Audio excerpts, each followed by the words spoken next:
How's it going, everybody? This is BeatTheBush. Today I'm going to show you the secrets of getting a higher salary using my own data as proof. In this video, I'm going to outline the methods that I use in order to get a higher salary, not necessarily all the methods that you can use. This is 8 consecutive years of my salary increases, and they're not necessarily in order, and I also added a random factor of less than 0.5% to it just to kind of randomize my data a little bit so as to protect my private information a little bit. This is not divided right when I have a salary increase, but this is by fiscal year. I pulled this data from my tax Medicare earnings straight from my Social Security report. Now, tax Medicare earnings is basically, there's no cap to it, and it's basically your gross income from all the different sources that you have. From this chart, you can see I have a minus 16% decrease in salary at one point. I'm going to talk about this dip later, and you can see even with this minus 16% dip, if you cancel it out with one of the other years, it's still a dramatic increase. You can see this is on a by-year basis. 1 year is 5%, another is 8%.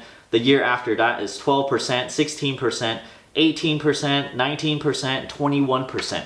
At any given year, if you're getting about 15 to 20% in gross income increases, this is a huge deal. So enough of my proof, let me get into the meat of how you actually negotiate all this salary increase. I work in the tech industry and I'm an engineer. I generally recommend any engineer, anybody in the tech industry, to switch their job anywhere between 1 and 3 years earlier on in their career. However, after you jump ship maybe 3 to 5 times, you want to slow this down because you don't want your resume to look like you're changing jobs every couple years. So once you reach this 3 or 4 job threshold, you may want to stay a little bit longer, maybe 3 to 7 years on each job instead. The reason with jumping ship so much is because I find that companies rarely want to pay the market value for what you are worth. Every time you jump ship, another company wants to pay you a little bit more for the skills that you have, and therefore it's a little bit easier to get a much bigger salary increase rather than them giving you a raise. We all know that companies generally like to give you raises on the order of inflation, which is like 2, 3,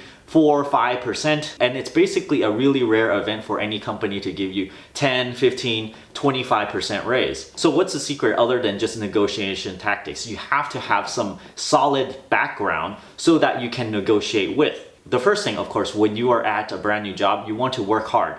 Very hard, so much so that you absorb all the material there is. You get really good at whatever you do, including other people's job even. If you don't know how to do certain skills, you don't know how to program something, you don't know how to operate some machine or something, well, grab the manual, learn it. Just learn everything inside, even if it's not your primary job. In other words, go over and beyond what your normal job description describes you to do and just kind of be like a rock star of your company. The second thing is do your job and do it very, very well.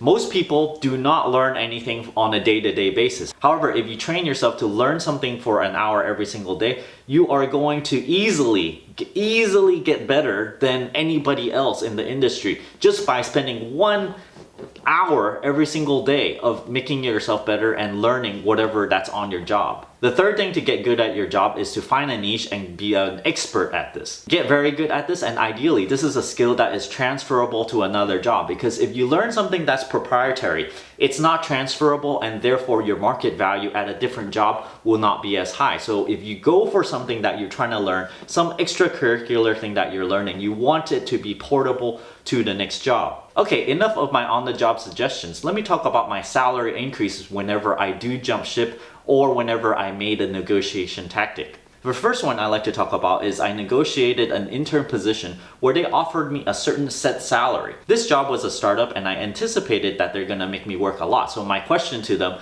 when they gave me the offer is, well, what's the expected number of hours that you expect me to work? They said 50. I'm like, okay, I'm okay with working 50 hours a week, but the normal standard is 40 hours. So this is a 25% increase. So I'm like, well, can you increase my salary by 25%? Guess what they did? They just said yes, and they got a 25% increase right off the bat. The second instance is not really a salary increase because I was really lowballed on this one. From my knowledge of the company, they actually paid everyone below average, so my ability to get something just at average or a little below that is actually the best they ever offered anybody else. So I had my own very urgent reasons to switch from one job to another at that point. So I was willing to take a little bit of a pay cut because it was so urgent. They lowballed me a lot, and I remember me getting kind of angry even, and I raised my voice a little bit and I was like, oh my gosh, do you know how much I'm getting paid right now? I said so and so, and then there's like, okay, you know, we'll try to see what we can do. And they met me in the middle, so I was like, well, okay, I really wanted to switch and therefore I took the job. That's why you see a little bit of a dip in salary over there. The lesson here is that the more urgent you are at switching your job, the less leverage you're gonna have at negotiating a higher salary. If you have no job at all and you're looking for a brand new job, you're going to be tempted to take any kind of offer that comes your way because you have nothing. Something is better than nothing, of course. This is a difficult situation because you might be able to wait a little bit longer and wait for another job offer or whatnot so that you can get the best deal. The third instance is I applied to a brand new job from a hiring manager that I actually know. He actually offered me something very, very good compared to the previous job, which is 25% on top of what I currently was getting. So the offer was really good, and naturally I did not have to do any negotiation and just took it right away. Now the tactic here, even though I did not do any negotiation, is actually networking, because I know someone at some company and they were happy to give me what I am worth. Now out of these, I worked at 2 additional places, and each time when I jumped or when I applied for a brand new job, there's always a spot on the application that says, what salary do you desire? I'm just recreationally browsing somewhere else, and if they give me something really good, it has to be somewhat more than what I currently have, and I determined that at least 10% is what it is worth for me to actually move from one place to another. I hope all these real life instances of me negotiating a salary or not, of getting somehow a higher salary, helps you guys out. Don't forget to give me a like on this video and comment down below. Let me know some magic trick that you did to get a really big raise jumping from one job to another. If you're interested in supporting this channel, you can get a free audiobook from Audible through this link over here. And if you do not like this audiobook or the service, you can cancel it before the trial period ends. You can still keep this audiobook and you don't have to pay a thing, and you can still help benefit this channel.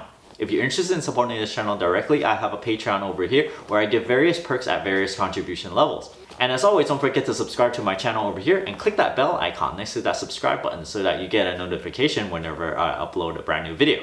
Thanks for watching.